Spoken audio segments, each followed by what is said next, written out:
평생 후회가 없습니다. 샘물과 같은 보혈은 주님의 피로다. 보혈의 죄를 씻으면 정하게 되겠네. 정하게 되겠네. 정하게 되겠네. 보혈의 죄를 씻으면 정하게 되겠네. 저도적 회개하고서 정결하게 씻었네. 저도적 같은 이 몸도 죄 씻기 원하네. 죄 씻기 원하네. 죄 씻기 원하네. 저도적 같은 이 몸도 죄 씻기 원하네. 속죄함 받은 백성은 영생을 얻겠네. 샘솟듯 하는 피권세 한없이 크도다. 한없이 크도다. 한없이 크도다. 샘솟듯 하는 피권세 한없이 크도다. 날 적게 하신 피 보니 그 사랑 한없네. 살 동안 받는 사랑은 늘 찬송하겠네. 늘 찬송하겠네. 늘 찬송하겠네. 살 동안 받는 사랑을 늘 찬송하겠네. 이후에 천국 올라가 더 좋은 노래로 구속하신 은혜를 늘 찬송하겠네. 아멘. 늘 찬송하겠네. 늘 찬송하겠네. 날 구속하신 은혜를 늘 찬송하게.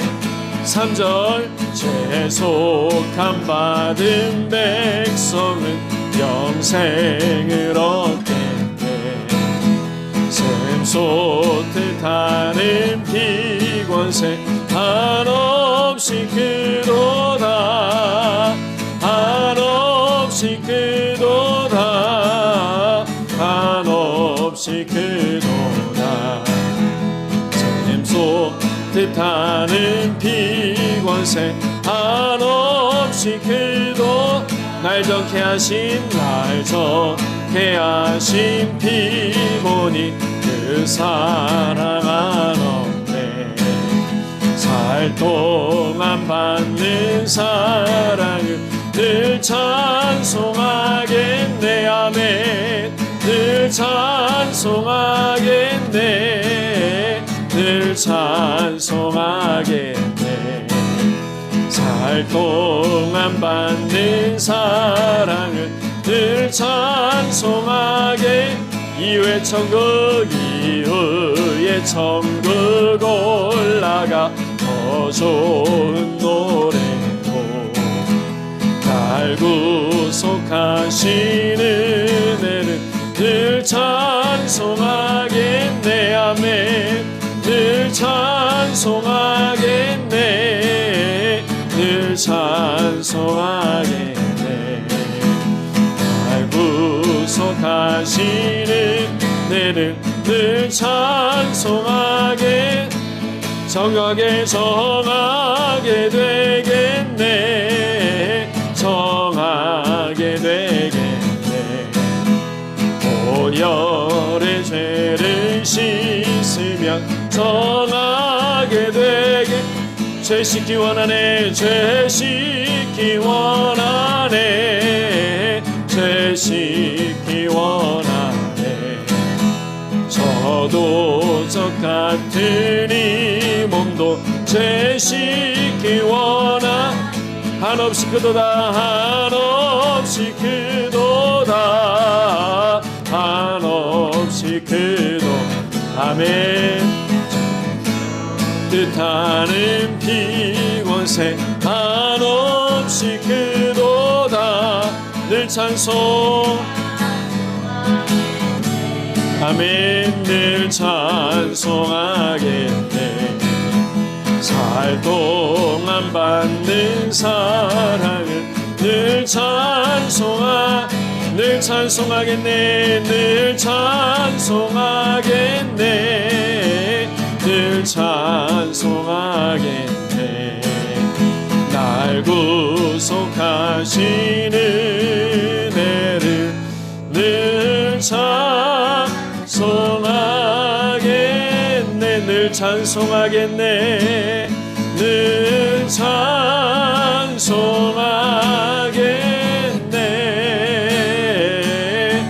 늘 찬송하겠네.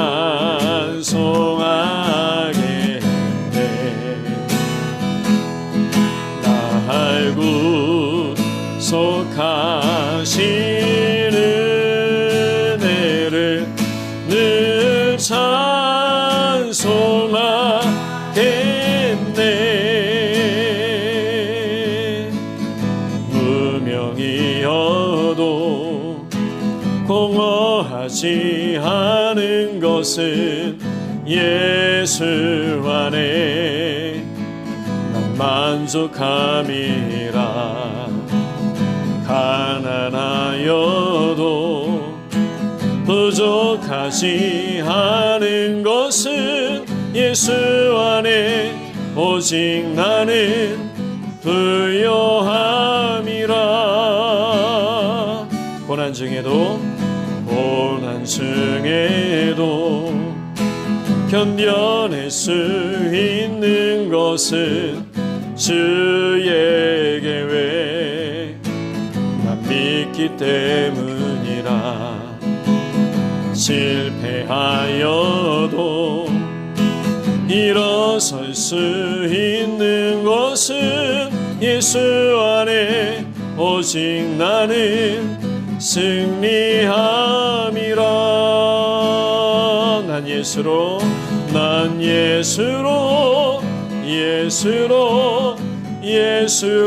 충만하네.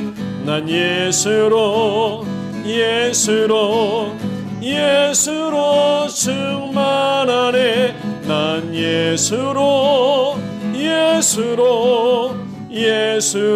충만하네. 영원한 왕 내 안에 살아계시네.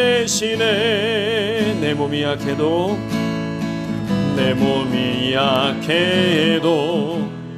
낙심하지 않는 것은 예수 안에 나 완전함이라.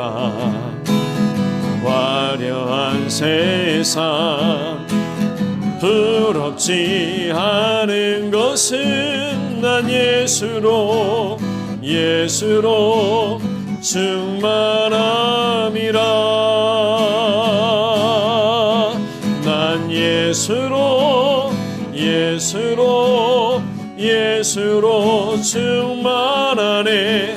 세상 모든 것들도 부럽지 않네. 난 예수로 충만하네. 영원한 왕 내 안에 살아계시네. 난 예수로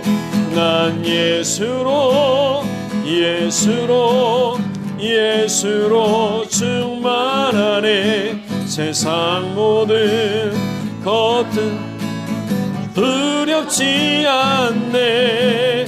난 예수로 충만하네. 영원한 왕 내 안에 계시네. 내 몸이 약해도 낙심하지 않는 것은 예수 안에 난 완전함이라. 화려한 세상 부럽지 않은 것은 난 예수로 충만함이라. 우리가 예수로 충만해지기 원합니다. 난 예수로 충만하네. 세상 모든 것들도 두렵지 않네. 난 예수로 충만하네. 영원한 왕 내 안에 살아계시네. 난 예수로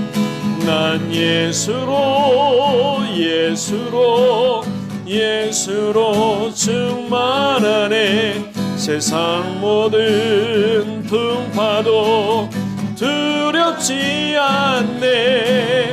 난 예수로 충만하네. 영원한 왕 내 안에 살아계시네. 아멘. 우리 손을 가슴에 얹고 난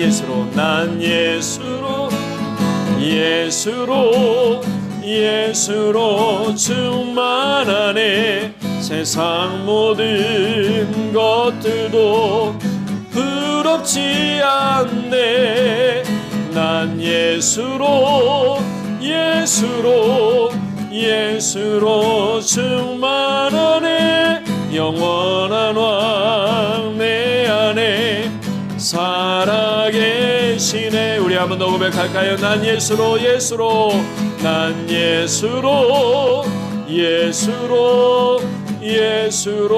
충만하네. 세상 모든 것들도 두렵지 않네.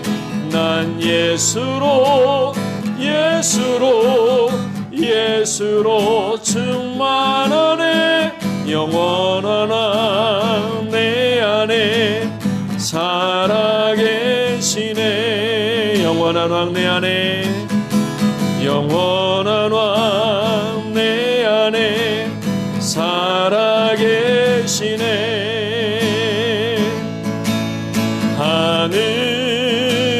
하늘에서 찬란하게 빛나는 주의 영광 이 땅에 오셨네.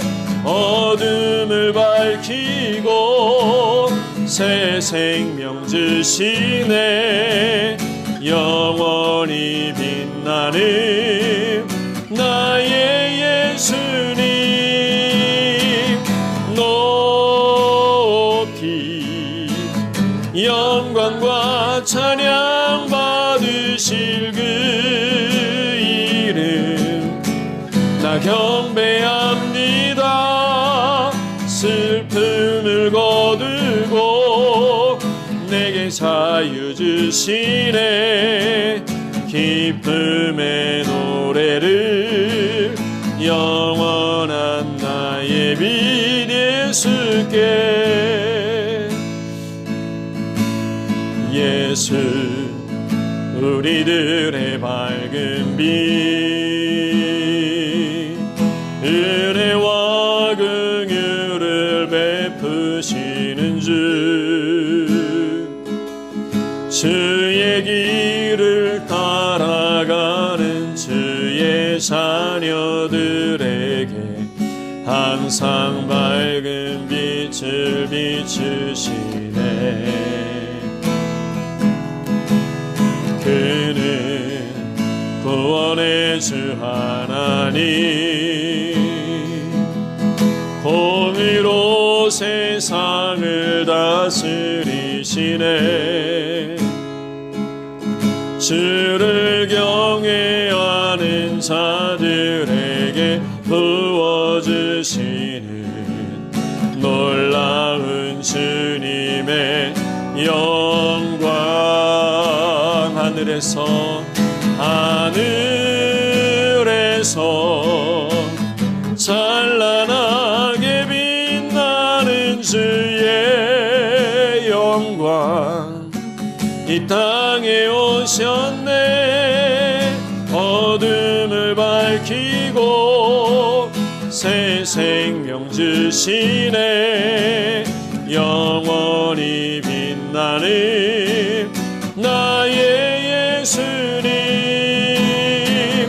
높이 영광과 찬양 받으실 그 이름 나 경배합니다. 슬픔을 거두고 내게 자유 주시네. 기쁨의 노래를 영원한 나의 빛 예수께. 우리 손 들고 같이 고백합니다. 하늘에서 찬란하게 빛나는 주의 영광. 이 땅에 오셨네. 어둠을 밝히고 내 생명 주시네. 영원히 빛나는 나의 예수님 높이 영광과 찬양 받으실 그 이름 나 경배합니다. 슬픔을 거두고 내게 자유 주시네. 기쁨의 노래를 영원한 나의 빛 예수께. 아멘. 우리 함께 신앙 고백하시겠습니다. 전능하사 천지를 만드신 하나님 아버지를 내가 믿사오며 그 외아들 우리 주 예수 그리스도를 믿사오니 이는 성령으로 잉태하사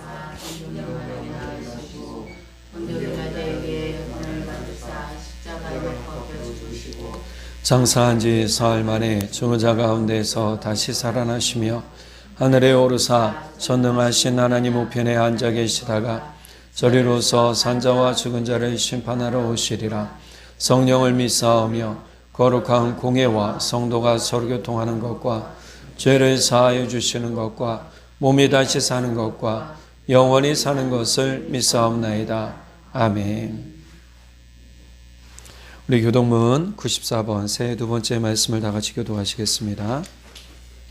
교독하겠습니다. 찬송하리로다. 하나님 곧 우리 주 예수 그리스도의 아버지께서 그리스도 안에서 하늘에 속한 모든 신령한 복을 우리에게 주시되 곧 창세전에 그리스도 안에서 우리를 택하사 우리로 사랑 안에서 그 앞에 거룩하고 흠이 없게 하시려고 그 기쁘신 뜻대로 우리를 예정하사 예수 그리스도로 말미암아 자기의 아들들이 되게 하셨으니 이는 그가 사랑하시는 자 안에서 우리에게 거저 주시는 바 그의 은혜의 영광을 찬송하게 하려는 것이라. 우리는 그리스도 안에서 그의 은혜의 풍성함을 따라 그의 피로 말미암아 속량고 죄 사함을 받았느니라. 이는 그가 모든 지혜와 총명을 우리에게 넘치게 하사 그 뜻의 비밀을 우리에게 알리신 것이요 하늘에 있는 것이나 땅에 있는 것이 다 그리스도 안에서 통일되게 하려 하십니다. 모든 일을 그의 뜻의 결정대로 하시는 이의 계획을 따라 우리가 예정을 입어 그 안에서 기업이 되었으니 이는 우리가 이 그리스도 안에서 처음부터 바라던 그의 영광의 찬송이 되게 하려 하십니다. 아멘. 좋으신 하나님, 좋으신 하나님, 참 좋으신 나의 하나님, 우리의 예배를 받으시옵소서. 되시는 하나님, 참 좋으신 나의 하나님. 아멘. 오늘 말씀은 골로새서 1장 11절에서 23절까지 말씀입니다. 그의 영광의 힘을 따라 모든 능력으로 능하게 하시며 기쁨으로 모든 견딤과 오래 참음에 이르게 하시고 우리로 하여금 빛 가운데서 성도의 기업의 부분을 얻기에 합당하게 하신 아버지께 감사하게 하기를 원하노라. 그가 우리를 흑암의 권세에서 건져내사 그의 사랑의 아들의 나라로 옮기셨으니 그 아들 안에서 우리가 속량고 죄사함을 얻었도다. 그는 보이지 아니하는 하나님의 형상이시요 모든 피조물보다 먼저 나신 이시니 만물이 그에게서 창조되되 하늘과 땅에서 보이는 것들과 보이지 않는 것들과 혹은 왕권들이나 주권들이나 통치자들이나 권세들이나 만물이 다 그로 말미암고 그를 위하여 창조되었고 또한 그가 만물보다 먼저 계시고 만물이 그 안에 함께 섰느니라. 그는 및 교회의 머리시라. 그가 근본이시요 죽은 자들 가운데서 먼저 나신 이시니 이는 친히 만물의 으뜸이 되려 하심이요 아버지께서는 모든 충만으로 예수 안에 거하게 하시고 만물 곧 땅에 있는 것들이나 하늘에 있는 것들이 그로 말미암아 자기와 화목하게 되기를 기뻐하심이라. 전에 악한 행실로 멀리 떠나 마음으로 원수가 되었던 너희를 이제는 그의 육체를 죽음으로 말미암아 화목하게 하사 너희를 거룩하고 흠없고 생각할 것이 없는 자로 그 앞에 세우고자 하셨으니. 같이 읽겠습니다. 만일 너희가 믿음에 거하고 터 위에 굳게 서서 너희 들은 바 복음의 소망에서 흔들리지 아니하면 그리하리라. 이 복음은 천하 만민에게 전파된 바요 나 바울은 이 복음의 일꾼이 되었노라. 아멘. 주일 예배 함께 하시는 우리 성도님들 또 방송으로 함께 하시는 성도님들 사랑하고 축복합니다. 우리 앞뒤 좌우에 계신 분들 같이 이렇게 인사하시겠습니다. 새해 주님의 은혜로 충만하세요. 새해 주님의 은혜로 충만하세요. 새해 주님의 은혜로 충만하세요. 새해 주님의 은혜로 충만하세요. 아멘. 2025년 새해 첫 주 주일 예배를 드릴 수 있도록 인도하시고 또 지켜주신 하나님께 모든 영광과 찬양과 감사를 돌려드립니다. 또 우리 성도님들의 삶을 지켜주시고 인도해 주신 주님께 감사와 영광을 돌려드리면서 저는 간절히 원하기는 올 한 해도 우리가 주의 은혜 가운데 하나님과 동행하는 그러한 삶이 되기를 간절히 바랍니다. 하나님과 동행하는 삶이 참 기쁘고 복이 있는 삶이죠. 그래서 제가 지난 달에 12월 달에 말씀 전하면서 중간에 1월 달에 이러한 내용으로 말씀 전하겠습니다라고 말씀을 드렸는데 제가 전하고자 하는 주제는 바로 용서입니다. 우리가 먼저 풀어야 할 가장 중요한 것이 바로 이겁니다. 이렇게 잘 풀고 시작을 하면 올 한 해 우리 가운데 풍성한 은혜의 열매, 기쁨의 열매, 또 주님이 주신 소망의 열매가 우리 삶과 우리 모든 지경과 또 우리 사업과 가정 가운데 풍성하게 맺혀질 줄 믿습니다. 근데 마태복음에 보면 예수님께서 두 번이나 같은 말을 하신 부분이 있어요.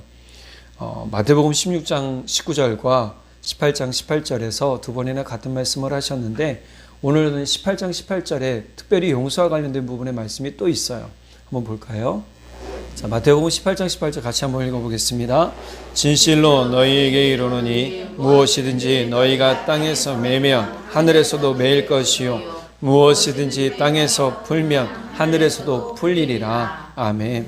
현대인의 성경에 보니까 내가 너희에게 분명히 말하지만 너희가 땅에서 처벌하면 하늘에서도 처벌할 것이요 너희가 땅에서 용서하면 하늘에서도 용서할 것이다. 좀 의미가 다르죠. 개역개정에서는 무엇이든지 땅에서 풀면 하늘에서도 풀리리라 했는데 현대인의 성경으로 보니까 너희가 땅에서 용서하면 하늘에서도 용서할 것이다. 근데 이 부분의 말씀이 참 중요해요. 사실은 용서에 관한 내용이 성경에 참 많이 나옵니다. 이 용서는 우리가 먼저는 하나님께 전적으로 용서받는 것에 대해서 오늘은 제가 말씀드리려고 해요. 전적 용서라는 것은 하나님의 주권입니다.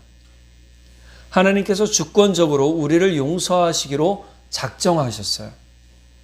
누군가 생각해 볼게요. 아이나 또는 타인이 나에게 무언가 해를 입혔어요. 또는 우리 가정에 해를 입혔어요.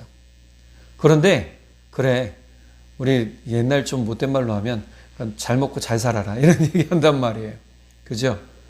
얼마나 잘 먹고 잘 사나 보자 이런 얘기도 해요. 비꼬아서. 그런데 용서라는 것은 아예 그것에 대해서 내가 손해보거나 내가 아픔을 가진 것이나 내가 또는 피해를 본 것에 대해서 뭐 한 거죠? 잊어버리는 거예요.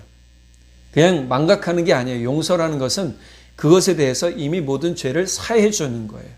그건 내 주권이에요. 내가 전적으로 누구의 잘못을 용서해 주겠다라고 말한 다음에 나는 그것에 대해서 뭐 해야 돼요?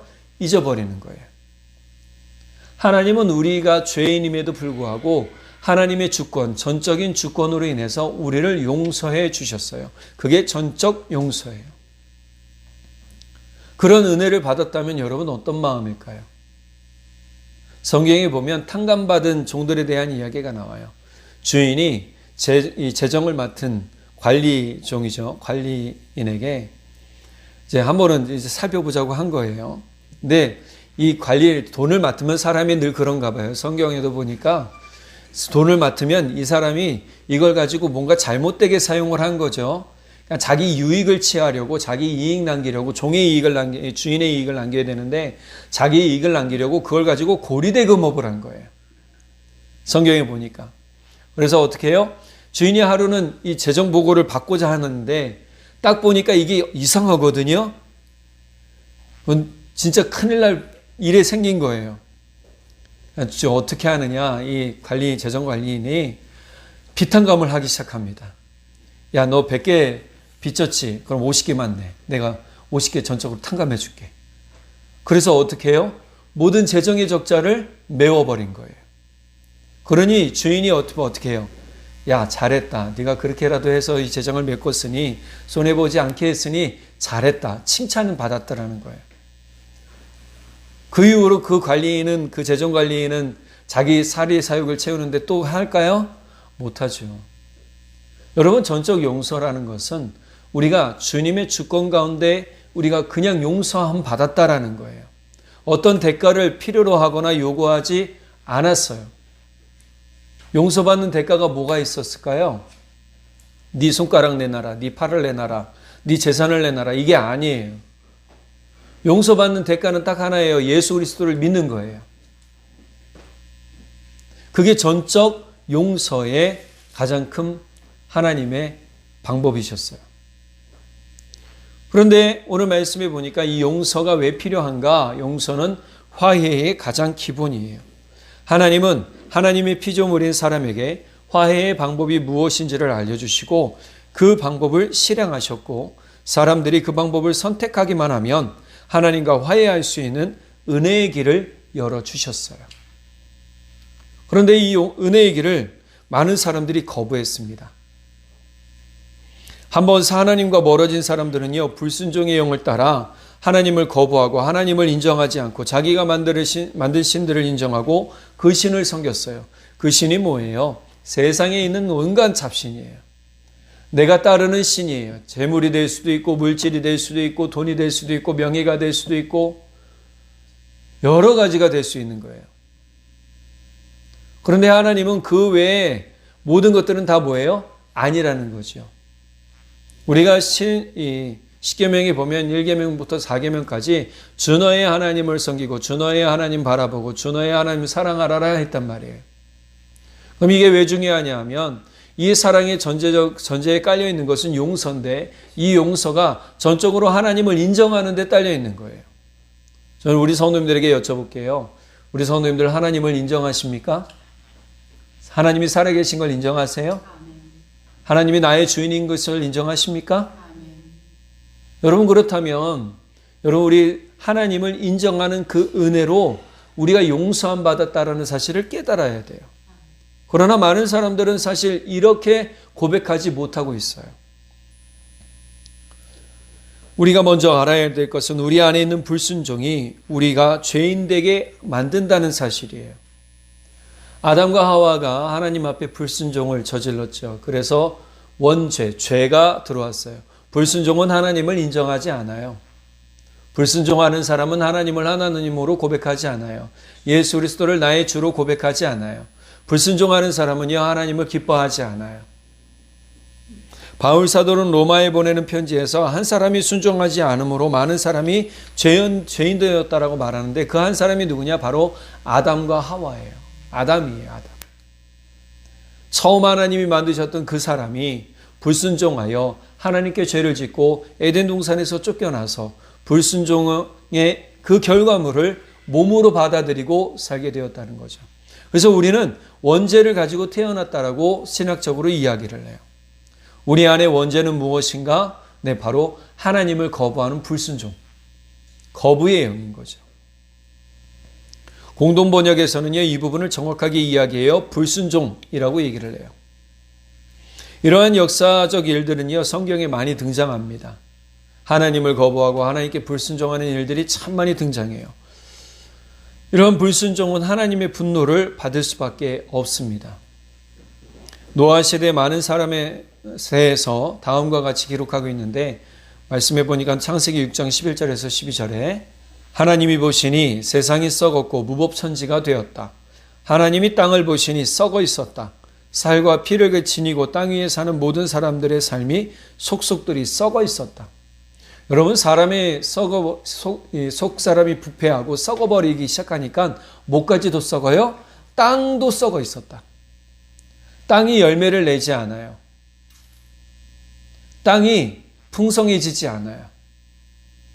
이게 왜 그러냐 하면 사람들이 썩기 시작하면 그런 일이 일어나더라는 거예요.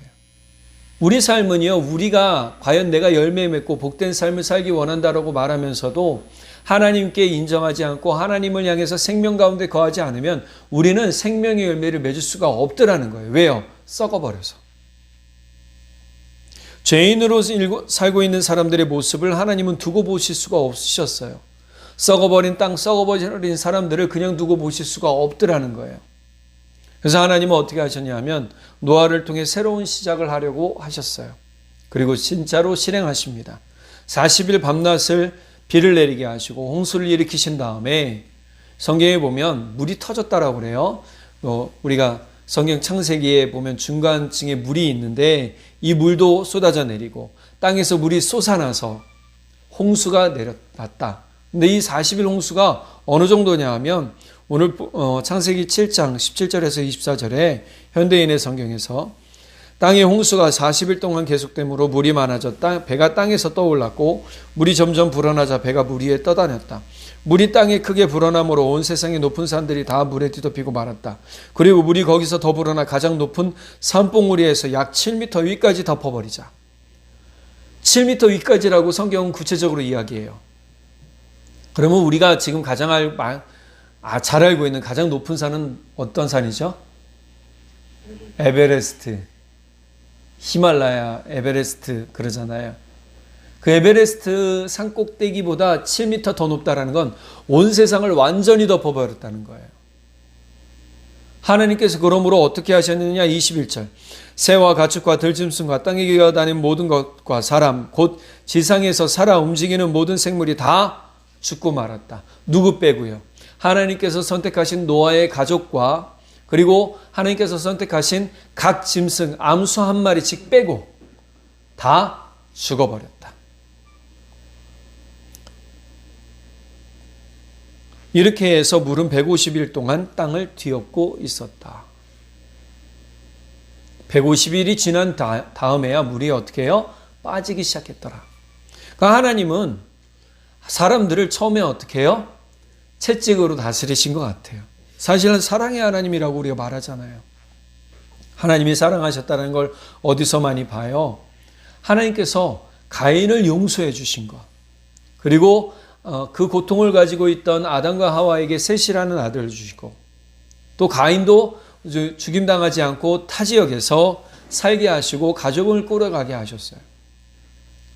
죽임을 당하지 않게 하셨단 말이에요. 자, 하나님은 이후로 비슷한 방법을 쓰셨으나 사람들은 여전히 잠깐만 내가 고난당할 때만 하나님 돌아볼 뿐 그 이후에 내가 평안해지면 어떻게 하냐면 하나님을 바라보지 않았어요.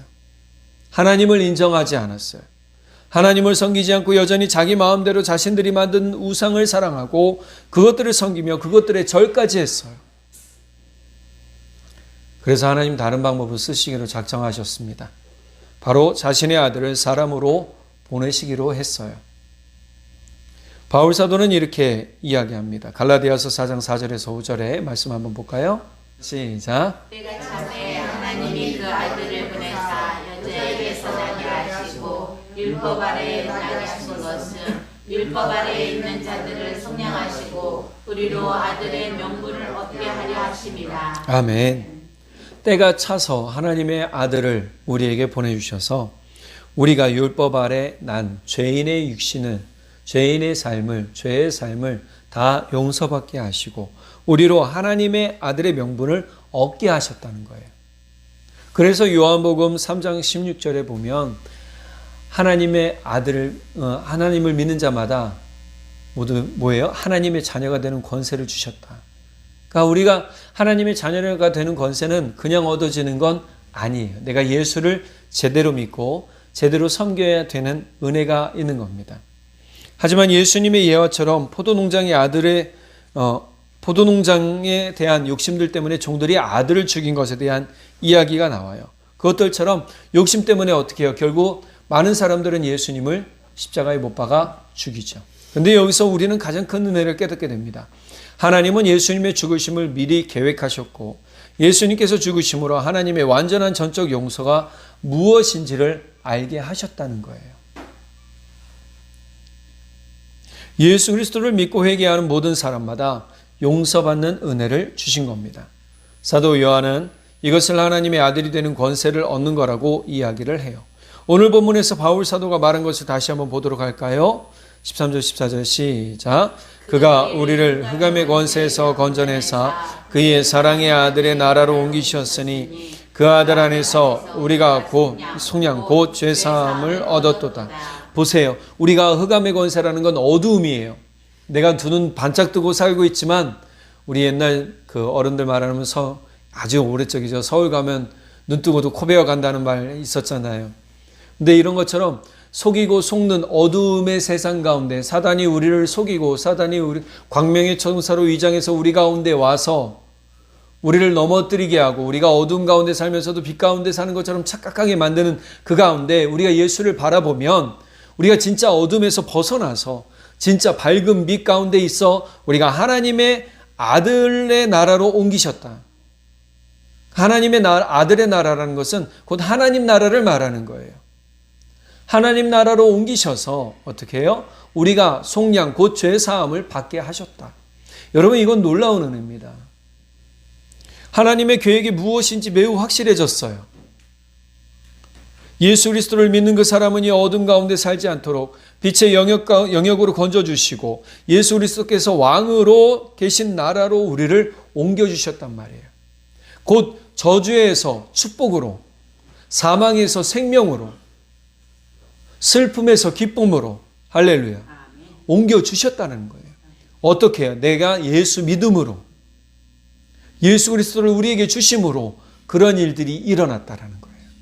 얼마나 감사해요.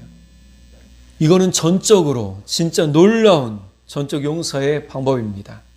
바울 사도의 계속된 이야기를 좀 현대인의 성경으로 보도록 할까요? 우리 앞에 같이 한번 보겠습니다. 그리스도께서는 자신의 몸인 교회의 머리와 시작이 되시며 죽은 사람들 가운데서 먼저 살아나셔서 모든 것에 으뜸이 되셨습니다.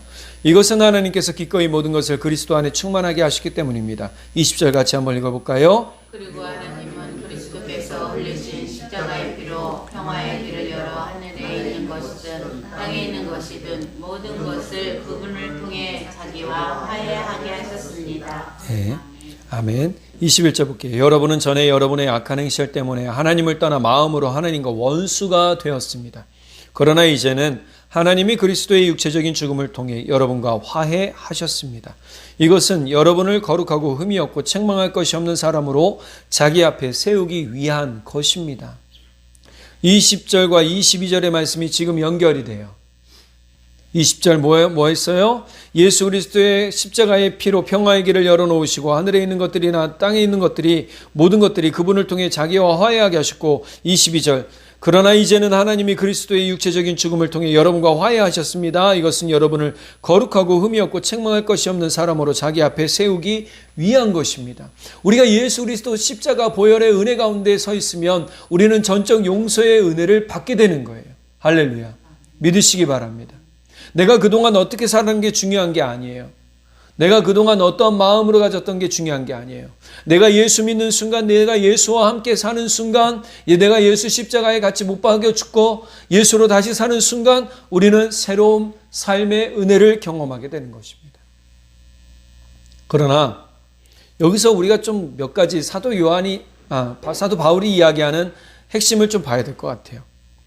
첫 번째, 하나님께서 기꺼이 모든 것을 그리스도 안에 충만하게 하셨다는 겁니다. 오직 예수를 그래서 우리는 믿어야 된다는 거예요. 두 번째, 하나님은 그리스도께서 흘리신 십자가의 피로 평화의 길을 열어 온 세상의 모든 것들이 예수 그리스도를 통해 하나님과 화해하도록 하셨습니다. 그러니까 예수 그리스도가 아니면 화해의 길을 찾을 수가 없고 화해의 열쇠를 얻을 수도 없더라는 거예요. 저는 늘 기도해요. 우리 성도님들과 대화할 때도 누구를 만날 때도 먼저는 뭘 하냐면 상담하기 전에 꼭 기도해요. 그 사람과 나 사이에 하나님이 함께 계셔서 이 모든 대화가 온전히 잘 이루어질 수 있도록 또는 화해할 거리가 있다면 화해할 타이밍을 달라고 저는 기도한단 말이에요. 그런데 우리 성도님들은 그렇게 기도하시나요? 그렇게 기도하시기 바랍니다. 다툼이 있건 화해할 거리가 있건 용서할 거리가 있건 뭐 해야 돼요? 우리는 전적 용서의 은혜를 받았으니 그것을 가지고 사람들을 용서할 수 있는 마음을 달라고 기도해야 된단 말이에요. 세 번째, 하나님이 그리스도의 육체적인 죽음을 통해 우리와 화해하신 것처럼 우리가 이것을 통해 어떤 은혜를 얻는가? 바로 우리는 거룩하고 흠이 없고 책망할 것이 없는 사람으로 세움을 받게 되었다라는 거예요. 죄가 있다라는 건 뭐죠? 흠이 있다라는 거예요. 여러분, 우리 물건을 새로 사잖아요. 새로 샀어요. 우리 요즘은 리퍼브라고 그래서 새롭게 좀 뭔가 흠집이 있거나 찌그러지거나 그런 것도 그냥 새 것이라고 해서 사서 쓰는 경우도 많아요. 제가 지금 저 뒤에 사 있는 난로도요, 리퍼브 제품이에요. 반환 제품이라는 얘기예요. 그런데 왜 이런 것들을 쓸까요? 조금 더 저렴하니까. 근데 우리가 하나님 나라에선 흠이 없고 거룩한 거를 원하세요. 죄가 있으면 들어갈 수가 없더라는 거예요. 그래서 우리가 예수 그리스도를 믿고 죄사함을 받아야 되는데 이 죄사함을 받기 위해서 우리가 해야 될 가장 중요한 것은 오늘 말씀 23절의 말씀을 잘 봐야 되는 거예요. 위로 조금만 올려줄게요. 한 번만 더. 23절 같이 한번 읽어볼까요? 시작. 만일 여러분이 믿음에 굳게 서서 여러분이 들은 기쁜 소식의 희망에서 흔들리지 않는다면 그렇게 될 것입니다. 아멘. 23절 개역개정에 보니까 너희가 믿음에 거하고 터 위에 굳게 서서 너희 들은 바 복음의 소망에서 흔들리지 아니하면 그리하리라. 세 가지를 이야기하죠. 믿음에 거하고 터 위에 굳게 서서 흔들리지 않으면, 복음의 소망에서 흔들리지 않으면, 결국은 우리가 예수 그리스도를 믿는 이 믿음에 흔들리지 않고 소망을 가지고 살 때에 우리는 어떻게 해요? 전적 용서의 은혜와 기쁨이 우리 삶에 더욱 풍성하게 경험되어진다는 사실을 깨닫게 되는 겁니다. 생각해 보세요. 우리가 전적 용서를 받는 일은 그리 어려운 일도 아니에요. 단지 우리를 구원하러 오신 예수 그리스도를 믿으면 되는 일입니다. 그리고 우리의 죄를 회개하고 하나님 전적 용서의 은혜를 받아 누리기만 하면 되는 거예요. 그런데 이것을 많은 사람들이 하지 못합니다. 이유는 한 가지예요. 바로 자기의 죄를 인정하지 않고 회개하지 않기 때문이에요. 누군가 와서 나에게 당신은 죄인입니다 라고 말하면 기분 좋아할 사람이 있어요? 없지요. 가뜩이나 우리가 죄 안 져도 전화 와서 경찰서인데요 그러면 마음이 우선 움찔거리는 건 어쩔 수 없잖아요. 그런데 우리가 당당하면 어떻게 해요? 무슨 일이신데요? 라고 할 수 있는 거예요. 내가 꺼리끼는 게 없고 죄가 없다면. 그래서 대부분 사람들은요 죄인이란 말을 꺼려합니다. 죄인이라 하면 부정적이고 흠이 있고 세상에서 따돌림 당하는, 소외되는, 그리고 격리되어 살아가야 하는 존재로 여기기 때문이에요.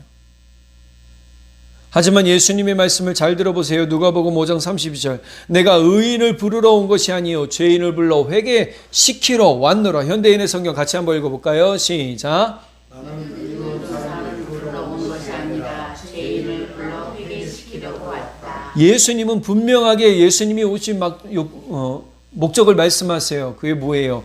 죄인을 불러 회개시키러 왔다는 거예요. 회개시켜서 그 사람을 어떻게 해요?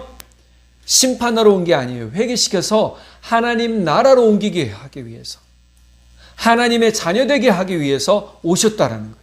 할렐루야. 이게 전적 용서의 가장 큰 핵심인 거예요.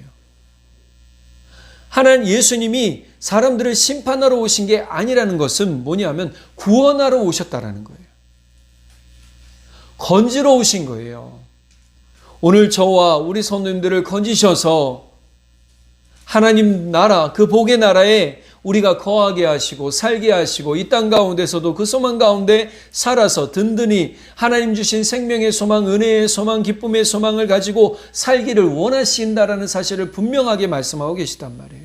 그러니 우리는 지금 이 시간에 우리가 이 믿는다고 말하면서도 회개하지 않는 심령이 된 굳은 마음이 되었다면 이 시간 깨버리셔야 될 줄 믿으시기 바랍니다. 예수님을 믿는다면서도 회개의 눈물을 경험하지 못했다면 그 사람은 회개한 것이 아닙니다. 예수님을 믿는다면서도 통회하는 심령이 되지 못했다면 그 사람은 회개한 것이 아닙니다. 예수님을 믿는다면서도 스스로 의인이라고 생각하는 사람은 회개한 것이 아닙니다. 예수님께서 말씀하신 죄인을 불러 회개하러 오셨다는 말씀처럼 우리가 죄인, 하나님을 부정하며 하나님께 불순종했었고 예수님을 바로 믿지 못했던 것들을 회개하고 사람들 가운데 예수님을 보내신 하나님의 사랑으로 살지 못했던 죄인의 모습을 회개하고 욕심을 따라 육체의 만족을 위해 살았던 죄인의 모습을 회개하는 그런 모습일 때 하나님 나라에서는 기쁨의 잔치가 열린다는 사실을 기억해야 합니다. 누가복음 15장 10절에 예수님이 이렇게 말씀하세요. 내가 너희에게 이르노니 이와 같이 죄인 한 사람이 회개하면 하나님의 사자들 앞에서 기쁨이 되느니라. 할렐루야. 우리가 같이 기쁨의 은혜에 그 잔치에 참여하는 소망의 사람들이 되어야 되지 않겠습니까? 그러려면 우리는 우리에게 전적 용서의 은혜를 베푸신 하나님 앞에 하나님께 기쁨과 감사로 올려드리는 삶이 되기를 간절히 바랍니다. 그러려면 우리는 회개해야 돼요. 내 삶을 끊임없이 돌아보고 하나님께서 용서하신 그 은혜를 가지고 소망을 가지고 살아가야 될 줄 믿습니다. 그렇습니다. 이 용서는요, 사랑에 기초하는 거예요. 전적 용서는 하나님의 사랑에 기초합니다. 로마서 5장 8절에 우리가 아직 죄인 되었을 때에 그리스도께서 우리를 위하여 죽으심으로 하나님께서 우리에 대한 자기의 사랑을 확증하셨다라고 얘기를 해요. 예수 그리스도께서 우리가 아직 죄인일 때 예수님이 죽으시고 죽으심으로 말미암아 하나님께서 우리에 대한 우리의 사랑을 확증하셨다라는 거예요. 결국 하나님은 하나님이 정하신 사랑의 일을 이루셨어요.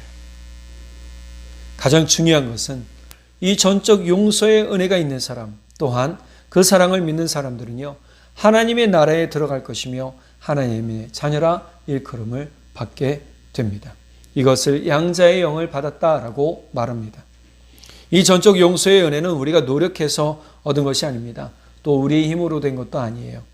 그저 우리가 예수 그리스도를 믿음으로 이루어진 놀라운 은혜요 기쁨의 선물입니다. 바울 사도가 우리에게 알려준 이 전적 용서의 이야기를 우리는 항상 우리 영에 깊이 새기고 전적 용서의 사랑을 나타내신 하나님께 감사해야 될 줄 믿습니다. 또 그렇게 감사하며 사시기를 간절히 바랍니다. 바울 사도가 23절 마지막 부분에 고백하는 것이 뭐라고요? 이렇게 얘기합니다. 이 기쁜 소식은 하늘 아래 모든 사람에게 전파되고 있으며 나 바울은 이 기쁜 소식을 전하는 일꾼입니다. 이 지금 전한 소식이 어떤 소식이라고요? 기쁜 소식. 복음을 전하는 건 기쁜 소식을 전하는 겁니다. 바울은 이 일꾼이 된 것에 대해서 뭐라고 그래요? 기뻐하고 있더라는 거예요.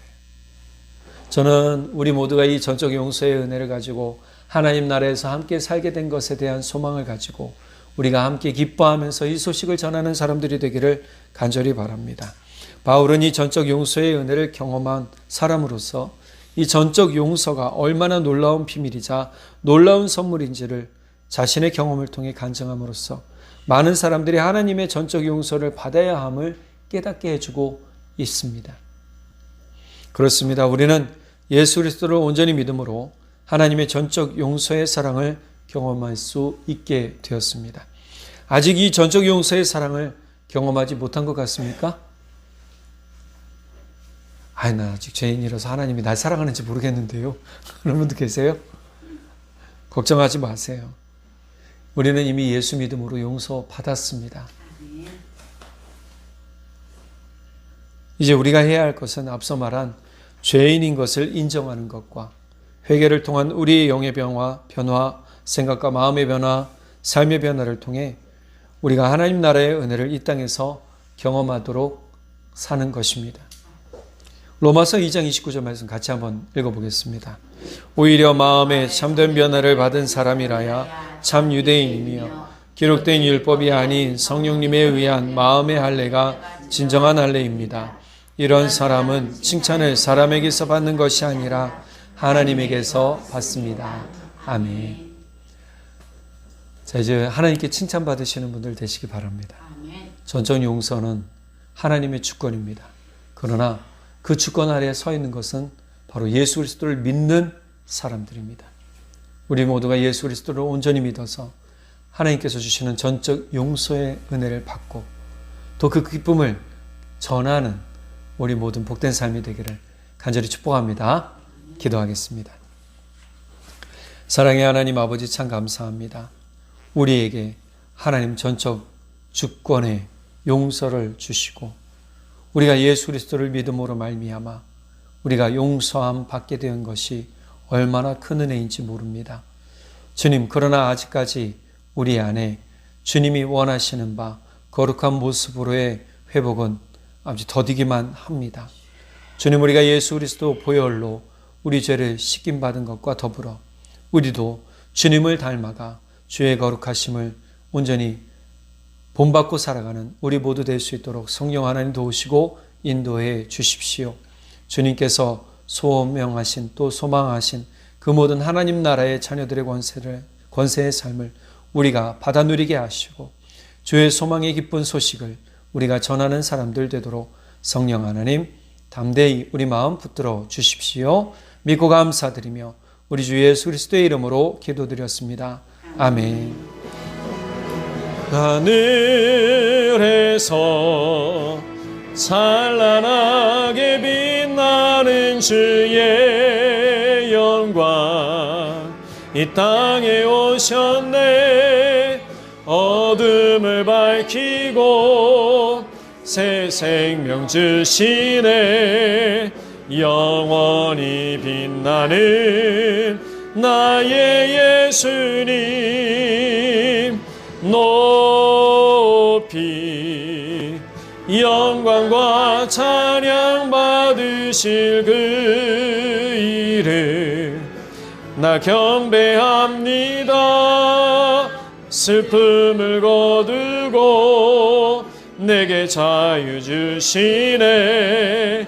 기쁨의 노래를 영원한 나의 빛 예수께 하늘에서 찬란하게 빛나는 주의 영광 이 땅에 오셨네. 어둠을 밝히고 새 생명 주시네. 영원히 빛나는 나의 예수님 높이 영광과 찬양 받으실 그 이름 경배합니다. 슬픔을 거두고 내게 자유 주시네. 기쁨의 노래를 영원한 나의 빛 예수께.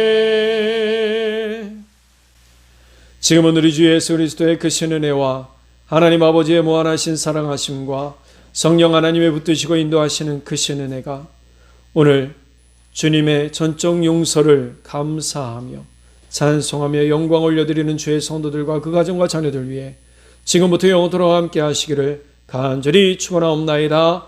아멘. 나는 주를 섬기는 것에 후회가 없습니다. 내가 걸어온 모든 시간 다 주의 은혜니 내가 걸어간 모든 날도 주만 섬기며 살리 오직 예수 이름 부르며 살아가리라.